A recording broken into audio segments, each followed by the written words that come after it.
사랑에 대해서 7번째 시간입니다. 오늘 제목이 심상치 않아요. 떨리고 사랑스러운 겸손. 우리 한번 따라해 볼까요? 떨리고 사랑스러운 겸손. 시작. 떨리고 사랑스러운 겸손. 좋습니다. 예, 정말 이것은 오늘 특별히 제가 이거를 전하는 것은 정말 이 기독교의 진수입니다. 그리고 이것은 진짜 제가 죽을 때까지 특별히 오늘 이 말씀을 전하라고 하나님께 명령을 받은 그것을 제가 확신합니다. 그래서 이걸 전하기 위해서 특별히 오늘 이것을 전하기 위해서 저는 목회의 길로 들어섰다고 해도 과언이 아닙니다. 오늘 정말 잘 오셨습니다. 잘 오셨습니다. 이것을 들으시고 한번 약속해 주셨으면 좋겠습니다. 오늘 들은 것을 한번 시도해 보십시오. 놀라운 일이 벌어집니다. 놀라운 일이. 자, 지난주에 겸손이란 무엇인가에 대해서 살펴보았습니다. 겸손은 위치 감각입니다. 자기가 어떤 위치에 서 있는지를 아는 감각이 그게 겸손입니다. 어떤 사람은 자기가 서 있을 때를 몰라요. 그래서 자기를 그냥 무조건 높이는 위치에 이렇게 있는 분들이 많은데, 그런 분들이 많은 게 아니라 모든 인간이 그렇죠. 모든 인간이 사실은 다 자기가 으뜸되려고 하는 그런 위치 감각이 있습니다. 그러나 그는 올바르지 않은 위치 감각입니다. 그러나 겸손은 그 위치 감각인데 올바른 위치 감각입니다. 특별히 비교를 통해서 그 위치 감각을 얻을 수 있습니다. 비교를 통해서 얻을 수 있습니다. 그런데 비교하는 순간 불행해지지 않습니까? 다른 사람과 나를 비교하면 불행해집니다. 불행해지는 가장 쉬운 방법은 그냥 비교하면 됩니다. 내가 가지고 있는 것이 만족스러운데 비교하는 순간 그냥 불행해집니다. 그러니까 그렇게 비교하는 거 말고 올바르게 비교하는 게 있습니다. 올바르게 비교하면 행복해집니다. 이 시간 이후로부터는 그릇되게 비교하는 것이 아니라 올바르게 비교했으면 참 좋겠습니다. 올바르게 비교하는 것, 그것에 대한 열매가 있습니다. 이것입니다. 스스로 작다고 인정하면서도 존귀한 자존감을 가집니다. 이것이 기독교의 신비입니다. 나는 이 세상에서 나보다 높은 사람이 전부 다야. 나는 제일 낮아. 그런데 열등감에 휩싸이지 않고 오히려 자존감을 가집니다. 귀한. 이것이 올바른 비교를 한 사람이 가지게 되는 신비스러운 능력이고, 제가 이것을 전하고 싶습니다. 이것을. 먼저 하나님과 비교해야 합니다. 사람과 비교하면 안 됩니다. 사람과 비교를 해야 되지만 그것은 두 번째로 비교해야 됩니다. 비교의 순서가 중요합니다. 먼저 하나님과 비교해 볼 때 자기가 작음을 느낍니다. 그래서 천성적으로 작다. 이 말 좀 어렵죠? 자기가 존재론적으로 작다. 자기가 작다라고 하는 것을 느낍니다. 하나님과 비교하면 자기가 피조물이라고 하는 의식이 생깁니다. 하나님은 크시지만 나는 작다. 하나님은 능력이 많으시지만 나는 할 수 있는 것이 아무도 없다. 아무것도 없다. 이런 마음이 갖게 되는 것입니다. 이거를 한번 경험해 보셔야 돼요. 그것이 존재적인 자금입니다. 또 하나님과 비교할 때 도덕적인 자금이 있습니다. 도덕적으로 내가 작다. 이것은 하나님과 나와 사랑을 비교하는 것입니다. 하나님은 사랑이 너무 많으신데 나는 사랑이 너무 작다. 아니, 작은 게 아니라 아예 없다. 이렇게 느껴집니다. 저도 기도하면서 하나님은 사랑이 이렇게 많으신데 제 인생을 돌아보니까 어렸을 때부터 쫙 그 순간, 그 1초도 안 되는 시간에 쫙 지나갑니다. 그러면서 제가 그냥 못되게 굴었던 것들이 막 하면서 고집 부렸고 막 그런 것들이 막 스쳐 지나가면서 이렇게 고백할 수밖에 없었습니다. 하나님, 저는 사랑이 없습니다. 이것이 도덕적인 자금입니다. 이렇게 하나님과 먼저 비교하는 것입니다. 먼저 비교하면 자기 자신에 대한 올바른 위치 감각을 갖게 됩니다. 위치 감각. 올바른 눈을 갖게 돼요. 그 눈으로 다른 사람과 비교하는 것입니다. 그 눈으로. 자, 하나님의 성품이 있습니다. 하나님은 크시고, 하나님은 위대하시고, 하나님은 사랑이 많으시고, 하나님은 능력이 많으시고, 하나님은 못 고칠 질병이 하나도 없으시고, 뭐 그런 것들이 성경에 써 있습니다. 그걸 읽으십시오. 그걸 읽으면 이제 비교합니다. 존재적으로 비교됩니다. 하나님은 그렇게 크시지만 나는 피조물밖에 안 되지. 나는 작지. 그러면 하나님이 위대하게 보입니다. 그렇지만 동시에 하나님이 두렵습니다. 너무 두려워요. 그런데 두려운데도 그 하나님께 다가가고 싶어요. 이걸 나중에 설명해 드릴게요. 하나님이 퀄리티가 너무나 뛰어나기 때문에, 퀄리티가 너무나 뛰어나서, 너무나 위대하셔서 그 하나님이 두려워요.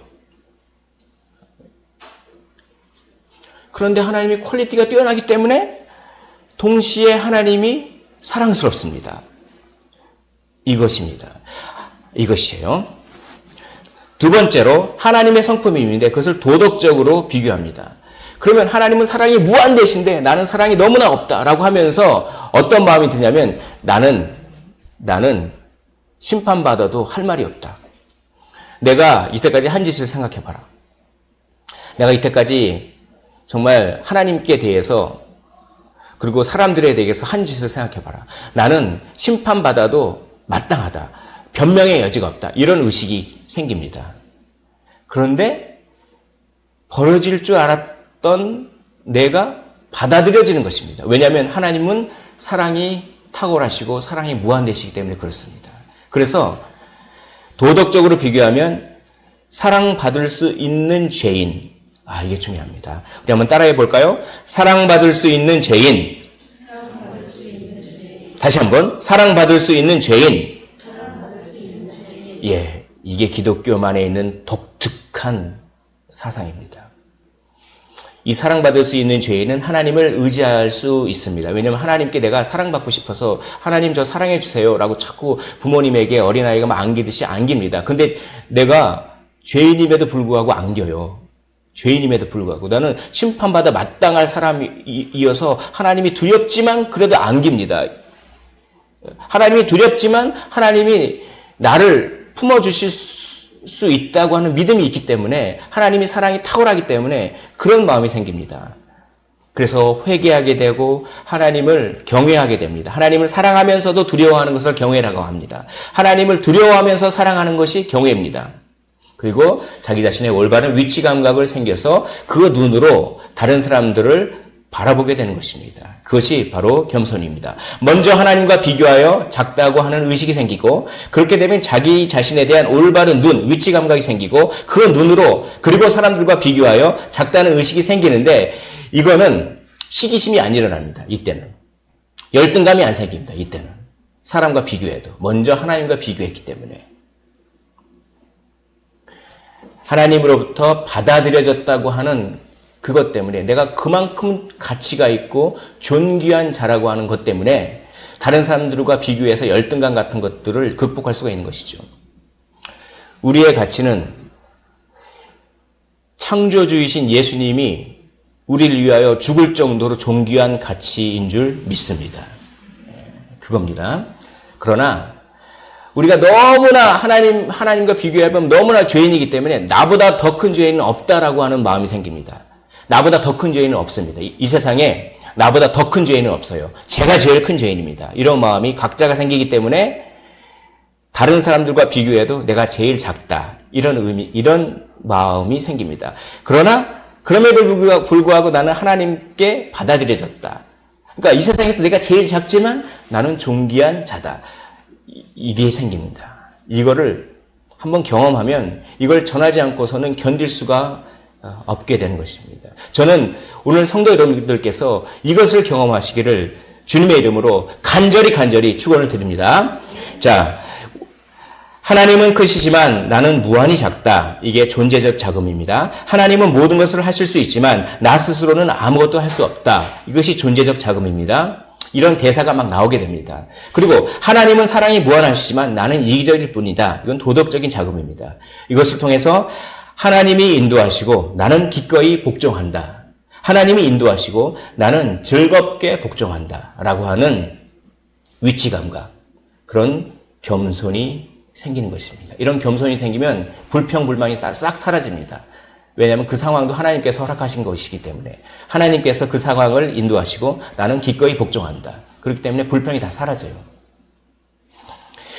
오늘은 이런 이론적인 것을 조금 어떻게 하면 경험할 수 있는지 여기서부터 중요합니다. 좀 경험적인 얘기를 해드리고 싶습니다. 여기 목표라고 하는 것이 강조되어 있죠? 목표가 중요합니다. 목표가 바뀌는 것입니다. 어떤 사람이 자동차가 있었는데 이 자동차가 엑셀을 아무리 밟아봤자 180밖에 안 나가는 거예요. 시속이. 아무리 엑셀을 세게 밟아도 180밖에 안 나갑니다. 계기판에 180밖에 안 되기 때문에. 근데 그 사람은 시속 300km를 달리고 싶어요. 그럼 어떻게 하면 됩니까? 어떻게 하면 되죠? 악셀을 계속 세게 밟으면 300km 됩니까? 그러니까 내 감정대로 막 하면 됩니까? 아니죠. 엔진을 바꾸면 됩니다. 300km를 달릴 수 있는 엔진으로 바꾸면 됩니다. 즉, 우리의 목표가 바뀌면 우리는 사랑의 열매를 맺을 수 있습니다. 우리의 목표는 우리가 생각하기에 가장 중요한 것입니다. 우리가 생각하기에 가장 중요한 것이 바뀌면 그러면 사랑할 수 있습니다. 목표가 중요합니다. 이 목표, 즉 목표는 가장 중요한 것입니다. 중요한 것이 무엇입니까? 이 중요한 것이 하나님이 되면 평정심을 얻을 수 있습니다. 왜냐하면 하나님 외에 다른 목표는 늘 변덕스럽습니다. 우리가 그 목표를 가진다고 해도 이룰 수가 없습니다. 다 이루는 것도 아닙니다. 그러니까 평정심이 없어져요. 그러나 하나님이 목표일 때는 그 하나님은 늘 우리와 함께 계시고 하나님은 늘 우리를 사랑하시기 때문에 하나님이 목표일 때는 그냥 늘 목표를 이룬 것입니다. 그러므로 평정심을 가질 수 있습니다. 하나님이 목표일 때는 당연히 하나님을 닮으려고 합니다. 하나님이 목표일 때는 다른 중요한 것들, 그런 것들 때문에 낙담하지 않습니다. 하나님이 목표이고 저는 그 하나님을 바라보는 그런 위치에 서 있는 사람이다라고 하는 이 위치 감각이 생깁니다. 그래서 이 평정심이 온유한 마음, 부드러운 마음을 만들어냅니다. 하나님을 닮으려고 하는 것이 인내의 마음을, 오래 참는 마음을 만들어냅니다. 나의 위치를 정확히 알면 자랑하지 않습니다. 내 위치가 이렇게 됐다고 시기하지 않습니다. 무례하게 행하지 않습니다. 교만하지 않습니다. 내 위치를 잘 지키면. 이것은 전부 목표에 맞춰져 있습니다. 사랑하는 성도 여러분, 여러분들의 엔진을 바꾸십시오. 여러분들의 목표를 바꾸시기를 원합니다. 가장 중요한 것이 하나님이 되시기를 원합니다. 경험을 위해서 이것이 필요합니다. 이것이 히말라야 산인데요. 한번 가보고 싶습니다. 히말라야 산을 갔던 사람은 정말 이 산을 보면은 그냥 엎드려질 수밖에 없다. 이런 고백들을 들 정도로 웅장합니다. 엄청나다고 합니다. 그래서 너무 두렵습니다. 엄청난 산이 이렇게 있어서 두렵지요. 그런데 두려운데 왜 거기를 올라가려고 그럽니까? 사람들이 거기 올라가려고 하지 않습니까? 그래서 목숨을 걸고 그냥 그 만년설이 뒤집힌 거기에를 그냥 무슨 목숨을 걸고 온갖 등산 장비를 가지고 그냥 올라가지 않습니까? 왜 그렇습니까? 무섭지만 매력이 있어서. 두렵지만 너무나 탁월하니까 두렵지만 너무나 탁월해서 동시에 사랑스럽습니다. 산을 좋아하시는 분들은 그런 마음들이 다 있는 것이죠. 그것이 하나님을 경험하는 그런 사람들이 똑같은 마음을 갖습니다. 하나님이 너무 크지만 너무 하나님이 퀄리티가 갑이야. 그래서 또 다가가고 싶습니다. 두렵고 떨리지만 사랑스럽습니다. 하나님은 사랑스러운 존재입니다. 이걸 경험하셔야 됩니다. 자, 또 우리의 경험을 촉진시키기 위해서 제가 몇 가지를 또 말씀드리겠습니다. 이제 하나님의 성품인데 하나님이 얼마나 겸손하시고 하나님이 얼마나 사랑이 많으신지 그 성품을 세 가지로만 한번 알려드리겠습니다. 하나님이 낮추셨습니다. 하나님이 자기 자신을 인간에게 보여주셨습니다. 이 세상에 신이 자기 자신을 이렇게 계시하신다고 그러죠. 자기 자신을 보여주는 신이 어디 있습니까? 저 알라? 택도 없습니다. 이슬람교의 신은 무한히 초월해서 인간과는 만날 수가 없습니다. 그러니 그들이 그 인간이 하나님을 만나기 위해서는 자기 자신의 신을 만나기 위해서는 공로를 쌓아야 합니다. 공로의 수준이 돼야 되는 것이죠. 그래서 포인트를 많이 쌓아야 되는데 가장 단박에 많은 포인트를 쌓는 방법이 있습니다. 그게 뭡니까? 신을 위해서 죽는 것입니다. 신을 위해서 죽는 것이 우리에게 어떤 형태로 드러나죠?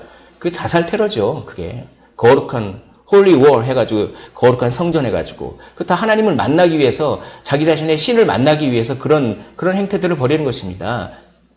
그 이슬람교예요.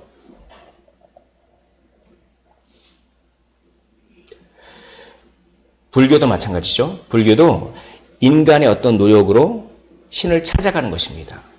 그러나 기독교는 신이 인간을 먼저 찾아와요. 신이 인간을 먼저 찾아와요. 그래서 자기의 이름도 알려줍니다. 자기의 이름을 알려줘요. 나는 여호와라 그러고, 나는 여호와 라파라 그러고, 나는 여호와 니시라 그러고, 나는 여호와 샬롬이라 그러고. 그만큼 겸손하십니다. 왜 하나님이 인간을 그렇게 찾아오십니까? 사랑하니까. 우리 정말 아들이 어렸을 때는 키가 너무 작았습니다. 요즘은 많이 먹고 많이 잡니다. 그래서 키가 많이 올라오지만 예전에는 키가 작았어요. 그러면은 아빠는 그 꼬마애가 서 있으면 어떡합니까? 꼬마애 보고 점프를 번쩍해서 나한테 다가오라. 그렇게 합니까? 그런 아빠 있습니까? 아니요. 아빠가 넙죽 엎드리는 것입니다. 고개를 넙죽 숙여서 그 아이의 키에 맞춰주는 것이죠. 그 아이의 키에 맞춰주는 것입니다. 그게 사랑입니다. 그게 사랑이에요. 하나님은 인간과 교제하고 싶어서 자기 자신을 인간 속으로 이렇게 찾아오시고 그것도 모자라서 아예 인간이 되십니다. 그것이 그리스도가 인간이 되신다라고 하는 것이죠. 그것도 모자라서 우리의 죄를 다 뒤집어 쓰셔서 십자가에서 죽으십니다. 그가 십자가에 죽으셨기 때문에 우리의 죄가 이미 죄값을 다 치른 거나 마찬가지입니다. 그래서 우리는 그분을 믿으면 우리가 실존적으로는 죄를 짓지만 재판석에서 너는 의인이다. 땅땅땅. 그래서 구원받는 것이죠. 우리의 공로가 아니라. 자, 이것이 이론인 사람이 있습니다. 그러나 이걸 들을 때 가슴이 저미 오고 하나님이 우리를 이렇게 사랑하셔? 하나님이 이렇게 겸손하셔? 라고 하면서 그 사랑과 겸손의 탁월함을 느끼면서 하나님이 매력적이고 사랑스러우면서 그러면서 이게 이렇게 올라오게 될 때가 있습니다. 그때를 추구하십시오. 그때를 추구하십시오. 사람이 바뀌어버립니다. 엔진이 바뀌어버리는 것입니다. 그렇게 경험한 사람은 세 가지의 마음이 듭니다. 세 가지의 마음이 듭니다. 한번 따라해 보겠습니다. 두렵고 떨리면서도 사랑스러움. 심판을 받아 마땅하다는 비참함. 그럼에도 불구하고 하나님이 날 사랑하심. 이 세 가지 마음이 듭니다. 이 세 가지 마음이. 이 마음이 들면 녹아내리는 거예요. 두렵고 떨리면서도 사랑스럽습니다. 아까 히말라야 산을 제가 예를 드렸죠. 그것이 존재적인 자금을 느끼는 것입니다. 하나님의 아름다움을 느끼는 것입니다. 그래서 그 하나님의 사랑이 무한한데 나는 맨날 이기적이니까 나는 심판을 받아 마땅해. 나는 죽어도 내가 변명할 것이 없어. 이런 마음이 들고 내가 버려지지 않을까라고 하는 생각이 듭니다. 내가 버려지지 않을까? 내가 심판당하지 않을까라고 하는 생각이 드는데 그래도 난 널 사랑한다라고 하는 마음이 듭니다. 왜냐하면 하나님은 사랑이 탁월하시기 때문에. 이 두 마음이 들면 아주 희한한 현상이 벌어져요. 심판을 받아 마땅하다는 비참함 때문에 슬픕니다. 그래서 막 울어요. 하나님, 저는 이렇게도 잘못했습니다. 저것도 잘못했습니다. 저는 왜 이렇게 이기적일까요? 저는 왜 이렇게 이 사랑이 이 손톱만큼도 사랑이 없을까요? 저는 왜 이렇게 그냥 욱하고 그럴까요? 저는 왜 이럴까요? 저는 정말 심판받아 마땅합니다. 하나님이 엄청난 사랑이신데 라고 하는데 그런데 그래도 내가 널 사랑한다. 이런 확신이 드는 것이죠. 이게 음성의 형태로 들릴 수도 있습니다. 내가 널 사랑한다. 라고 하는 음성의 형태도 들릴 수 있지만 어떤 그 생각이 그런 생각이 확 피어오르는 형태도 있습니다. 그래도 내가 널 사랑한다. 잘 생각해봐라. 성경에 써 있지 않느냐? 성경에 써 있지 않느냐? 내가 너를 위해서 내 목숨을 버렸지 않느냐? 그걸 붙잡아라. 너 자신의 행위와 행동을 붙잡지 말고 그걸 붙잡아라. 십자가를 붙잡아라. 이런 마음이 생겨요. 그러면 내가 내 행위가 아주 심판을 받아 마땅하다는 느낌이 들기 때문에 슬픕니다. 슬프는 순간 버려질 줄 알았는데 하나님이 날 받아줬다. 내가 용서됐다는 마음이 또 듭니다. 그래서 기쁩니다. 그러니까 슬프면서도 기쁩니다. 이거를 경건한 슬픔, 이게 용어가 있어요. 청교도들은 이런 슬픔을 복음적 슬픔 혹은 경건한 슬픔이라고 합니다. 오늘 이 경건한 슬픔을 결국 결론입니다. 경건한 슬픔을 경험하십시오. 이걸 경험하면 그냥 중요한 것이 바뀝니다. 목표가 바뀌어요. 이거 없이 무림한 크리스찬들은 교회 와서 그냥 들을 때는 하나님의 말씀을 도덕적으로 그냥 어떤 교양 과목 듣듯이 듣다가 자기의 삶은 똑같이 그냥 나오는 것이죠. 이런 슬프면서도 기쁨. 그래서 우리가 울다가 웃다가 그런 게 크리스찬이에요. 울다가 웃으면 어디에 털이 난다. 뭐 이런 얘기가 있지 않습니까? 예. 그게 어떻게 보면 크리스찬이에요. 크리스찬은 울다가 웃다가 하는 게 크리스찬입니다. 그래서 보십시오. 여러분들 찬양하는 것도 딱 크리스찬입니다. 기뻐 찬양하고 막 주님을 찬양하면서도 그러면서도 주님의 십자가 찬양이 나면 또 막 울고 그러다가 막 울다가 또 기쁜 찬양이 나면 기뻐하고 울다가 웃다가 예. 그게 크리스찬입니다. 기독교는 우는 것이 복이라고 합니다. 세상 사람들은 우는 게 뭐가 복이야? 그러나 기독교는 주님을 바라보면서 자기 자신의 연약함과 죄악을 사실 저랬습니다. 사실 저 이랬습니다. 라고 하면서 고백하면서 우는 것을 복이라고 합니다. 그런 것을 복이라고 해요. 그래서 우리 주님께서 애통하는 자는 복이 있나니 저희가 위로를 받을 것이요 라고 말씀하십니다. 그냥 자기 신세 한탄하는 울음이 아니라 경건한 슬픔을 의미하는 것입니다.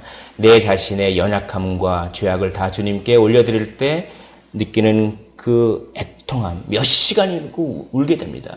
울고 나니 얼마나 행복한지 모르겠습니다. 이 세상에 설명할 수 없는 기쁨과 자유함과 이제 죽어도 나는 영원한 생명을 얻을 수 있다고 하는 마음이 물밀듯이 밀려옵니다. 그래서 엄청나게 기쁘죠. 많이 울면 많이 기쁩니다. 사랑하는 성도 여러분, 많이 우십시오. 교회에 와서 많이 우는 것입니다.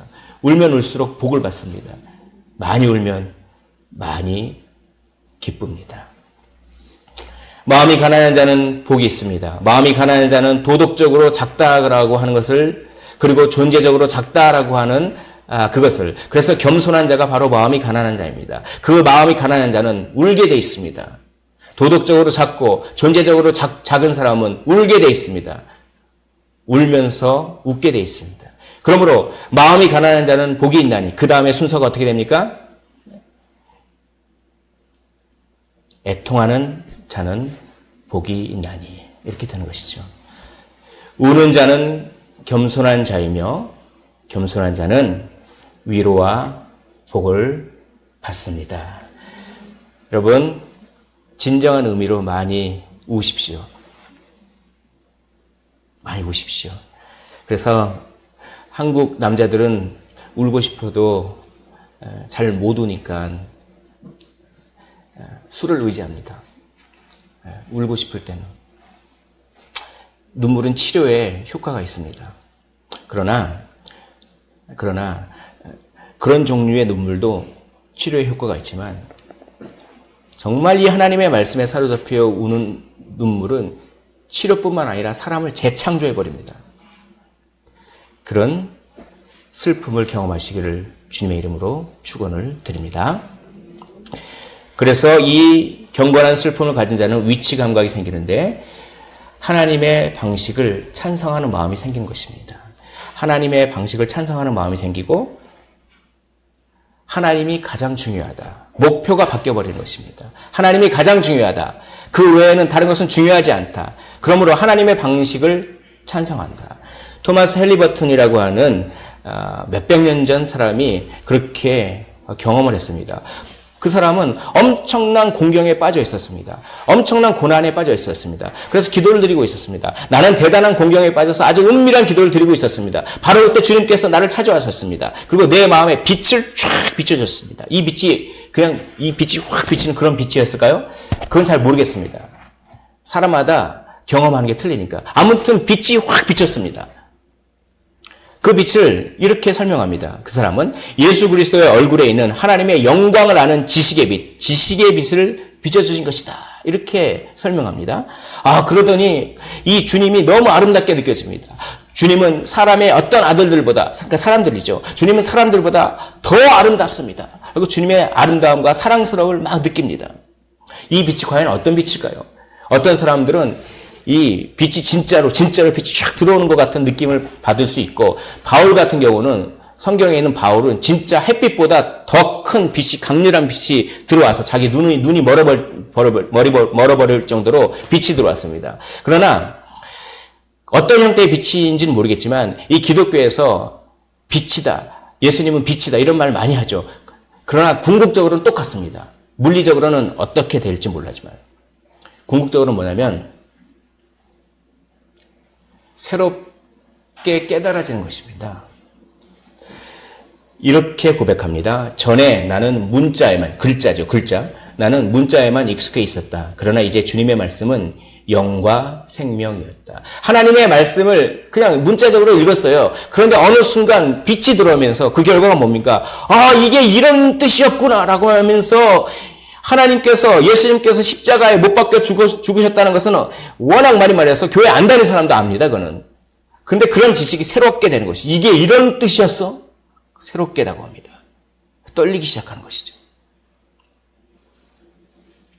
그 빛은 나를 살리고 새롭게 하는 치료의 광선이었다. 경박한 유혹이 마음에서 사라지도록 했다.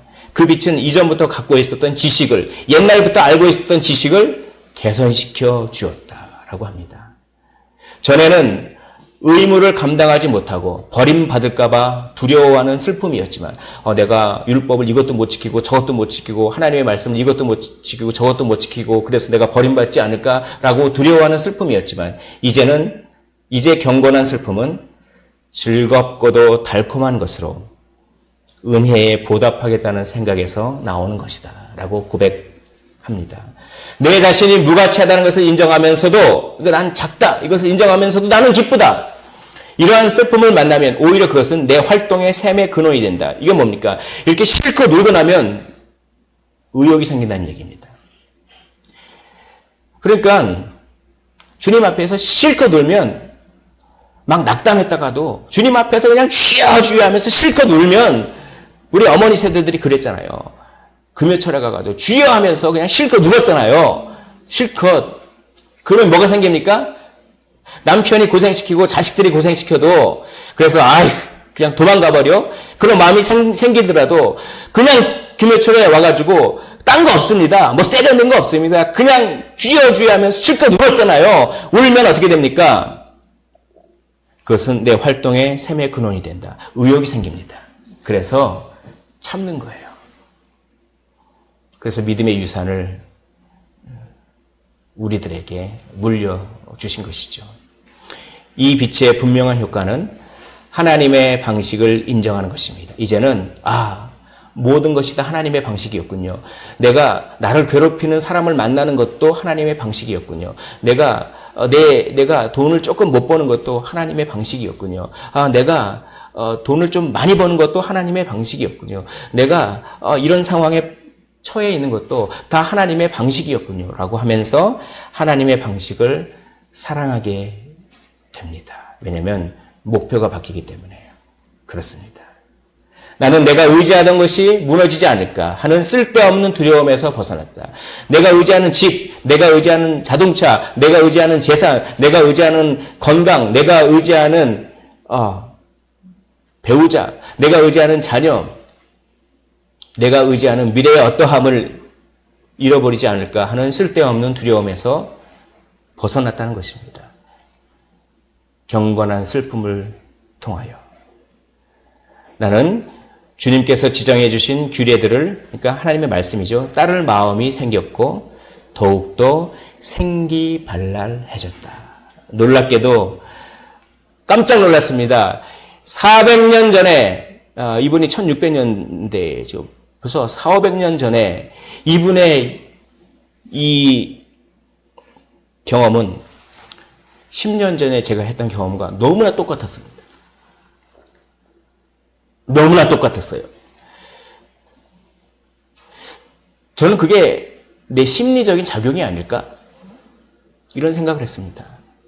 그런데 이런 종류의 경험을 했던 사람들이 찾아보니까 이 사람뿐만 아니라 이분뿐만 아니라 저분도 그렇고 저분도 그렇고 최근에 기독교를 탄압하다가 이렇게 그래서 기독교를 억압하는 법을 만들려다가 개종한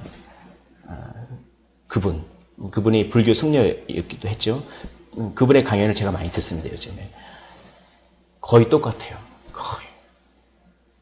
하나님을 조롱하기 위해서 욕을 하려고 그렇게 입술을 여는 순간 그때 갑자기 무슨 말을 해야 될지 아무것도 생각이 안 나고 자기의 말을 잃어버렸다고 합니다. 그 순간.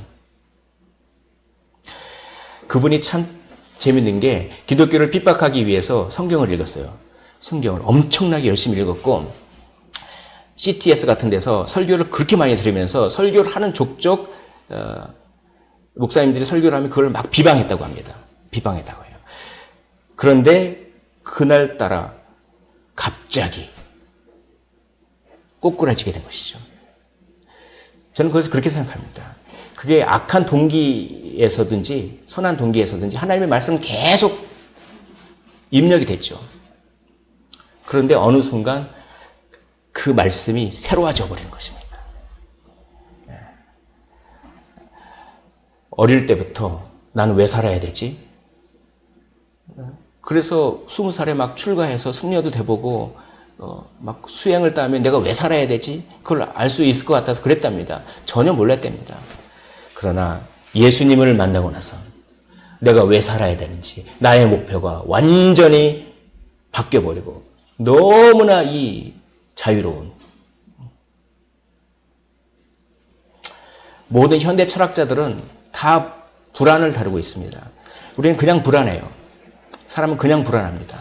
그래서 그 불안을 어떻게 극복하고자 그래서 뭐 하이되고 뭐 이런 사람들은 많이 있지 않습니까? 그러나 해답을 하나도 내놓지 않았습니다. 오로지 예수 그리스도 그분이 새롭게 다가올 때 경건한 슬픔을 느낄 때 실컷 울었을 때 그때 느끼는 하나님의 놀라운 그 은혜 그것이 자유를 줍니다. 그 자유를 경험하시기를 원합니다. 진리를 알지니 진리가 너희를 자유케 하리라. 그렇게 겸손한 마음이 생기면 겸손한 행동을 하게 됩니다. 환경에 불평하지 않습니다. 왜냐하면 그 환경을 하나님의 방식이기 때문에 그렇습니다. 무례하지 않습니다. 왜냐하면 그 상황이 하나님의 방식이기 때문입니다. 과시하지 않습니다. 하나님에 의해서 생긴 것이기 때문에 그렇습니다. 건방지지 않습니다. 하나님이 다 해주신 거기 때문에 그렇습니다. 비웃지 않습니다. 하나님이 해주셨기 때문에 그렇습니다. 고집 부리지 않습니다. 왜냐하면 하나님이 더 중요하시기 때문에 하나님 외에는 다른 것을 고집하지 않게 됩니다. 사람들을 깎아내리지 않습니다. 왜냐하면 자기가 가장 작기 때문에. 자기 입장을 정당화시키고 변명하지 않습니다. 왜냐하면 변명하지 않아도 나는 이미 존귀한 자이기 때문에. 이것이 겸손의 힘입니다. 하나님의 방식을 찬성하는 마음, 예수님 외에는 고집하지 않는 마음, 나머지는 안 중요하다. 예수님 외에는 나머지는 안 중요하다. 목표가 바뀝니다. 예수님이 가장 중요합니다. 예수님이 가장 중요합니다. 하나님이 가장 중요합니다. 그러면 불평과 무례와 과시와 비웃음과 고집과 깎아내림과 변명, 이것을 다 무찌를 수가 있습니다. 그리고 가장 중요한 하나님만을 자랑하는 것이죠. 이것이 전도입니다. 제가 이렇게 바뀌었어요. 여러분, 사랑하는 여러분, 제가 이렇게 바뀌었습니다. 저는 우울증에 너무나 시달렸습니다. 그러나 하나님을 만났습니다. 실컷 울었습니다. 그런데 저는 자유를 누렸습니다. 여러분들도 하나님을 한번 믿어보십시오. 예수님을 한번 믿어보십시오. 그러면 여러분들의 인생이 바뀔 것입니다. 라고 찾고 얘기하는 것이죠. 하나님 말을 자랑하게 되는 것입니다.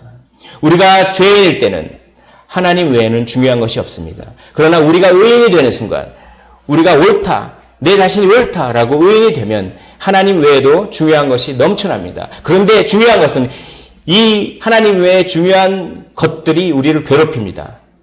그것이 다 스트레스의 요인입니다. 지옥은 하나님보다 중요한 것이 매우 많은 곳입니다. 그래서 지옥에서는 하나님의 방식을 찬성하는 것이 아니라 반대합니다. 만약 우리가 하나님의 방식을 반대하고 있다면, 즉 불평하고 있다면 그 순간 우리는 지옥을 경험하고 있는 것입니다. 겸손하지 않은 순간은, 즉 남의 불행을 기뻐하거나 남의 불행에 행복해하거나 자랑하거나 무례하거나 고집부리거나 불평하거나 변명하는 순간은 그 자체로 지옥을 경험하는 순간입니다. 우리 그리스도의 겸손을 바라보시기를 원합니다.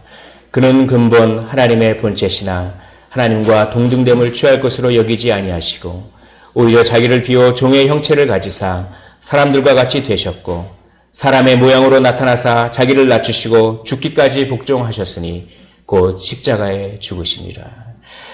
하나님이신 분이 창조주의 지위를, 창조주의 위치를 포기하고 사람의 모양으로 오셔서 십자가에서 죽는 것이 누구의 방식이었습니까? 하나님의 방식이셨습니다. 그 하나님의 방식을 예수님은 사랑하셨습니다. 불평하지 않으셨습니다. 예수님은 하나님의 방식에 전적으로 찬성하셨습니다. 그리고 우리도 그런 마음을 품으라고 이야기합니다. 너희 안에 이 마음을 품으라. 곧 그리스도 예수의 마음이니. 그 마음은 그는 근본 하나님과 본체시나 하나님과 동등됨을 취할 것으로 여기지 아니하시고 그 마음은 하나님의 방식을 사랑하는 마음입니다. 하나님의 방식을 사랑하셨던 예수님의 마음을 품으십시오.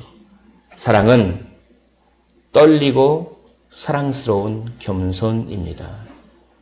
실컷 우십시오. 그리고 자유함을 누리십시오. 그리고 하나님의 방식을 사랑하십시오. 하나님의 방식을 찬성하십시오. 사랑은 자랑하지 아니하고 교만하지 아니하며 무례히 행하지 아니하며. 우리 시간 찬양하고 기도하는 시간을 갖도록 하겠습니다.